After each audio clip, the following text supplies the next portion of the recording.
Hari ini saya akan membentangkan tentang peranan Dr. Sun Yat-sen dalam Revolusi China pada tahun 1911. Pendahuluan, beliau dilahirkan pada 12 November 1866 di daerah Eching, Shan, Guangdong di China Selatan. Beliau menerima pendidikan barat di Sekolah Mubalik Anglikan dan College Fu di Honolulu, Hawaii. Pada tahun 1887, beliau melanjutkan pelajaran dalam bidang perubatan di Queen's College di Hong Kong. Beliau telah menubuhkan pertubuhan revolusioner, Parti Revolusi, menyebarkan perasaan anti-Manchu untuk mengemukakan ideologi revolusi dan melancarkan pemberontakan. Terdapat 5 peranan Dr. Sun Yat-sen, yaitu yang pertama, pertubuhan revolusioner. Pertubuhan revolusioner yaitu Eching Chung Hui ditubuhkan di Honolulu, Hawaii pada tahun 1894. Matlamat utama pertubuhan tersebut adalah menggulingkan kerajaan Manchu, dan beliau telah mendapat sokongan daripada orang Cina bagi melancarkan pemberontakan tersebut. Pada tahun 1895, golongan revolusioner merancang untuk menawan kanton untuk bertujuan menjadikan kanton sebagai ibu pejabat Eching Chung Hui.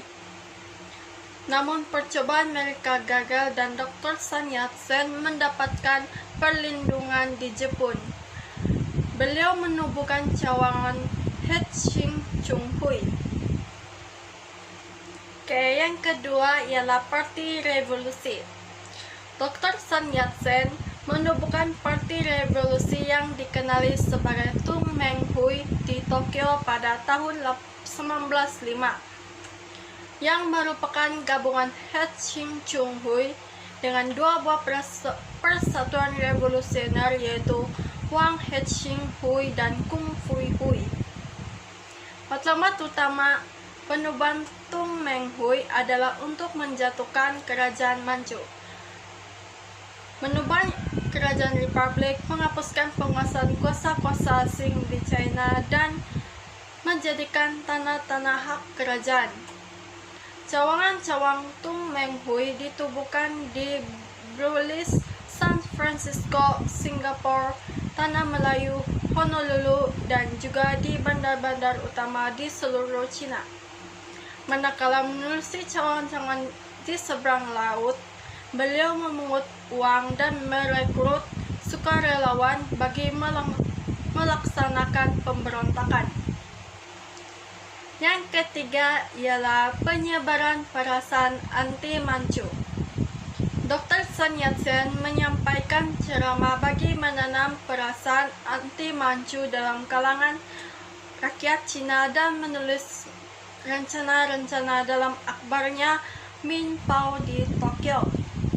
Gerakan revolusioner beliau mendapat sokongan dari pelajar-pelajar rakyat yang tidak berpuas hati terhadap kezaliman Manchu, kongsi-kongsi gelap, dan tentara-tentara yang mendapat latihan barat. Yang keempat ialah mengemukakan ideologi revolusi. Dr. Sun Yat-sen mengemukakan ideologi atau prinsip perjuangan dan 3 prinsip rakyat, yaitu nasionalisme, demokrasi, dan kebajikan sosial. Dengan itu, beliau berjaya mempengaruhi orang ramai menerusi ideologi tersebut. Antara prinsip-prinsip yang dikemukakan melalui ideologi nasionalisme yang berprinsip rakyat seharusnya menumpukan taat setia kepada negara dan melibatkan penyatuan bangsa Cina, Mongol, Manchu, Tibet, dan orang Islam.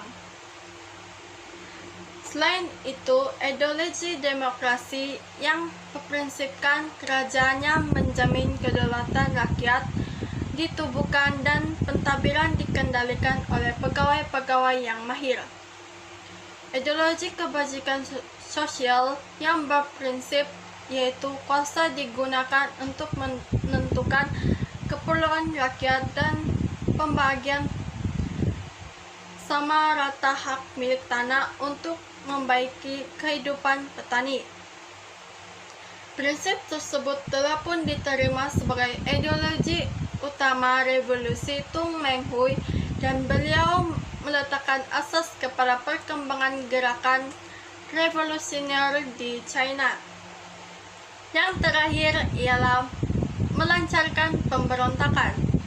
Sekitar tahun 1895 hingga 1911, Dr. Sun Yat-sen dan pengikut-pengikutnya merancangkan 10 pemberontakan di China. Akhirnya, pemberontakan tersebut telah menjejaskan martabat dan marwah kerajaan Manchu. Penutup, dalam penentangan kerajaan Manchu, Dr. Sun Yat-sen merupakan tokoh yang memainkan peranan yang penting. Itu saja pembentangan saya. Bye-bye.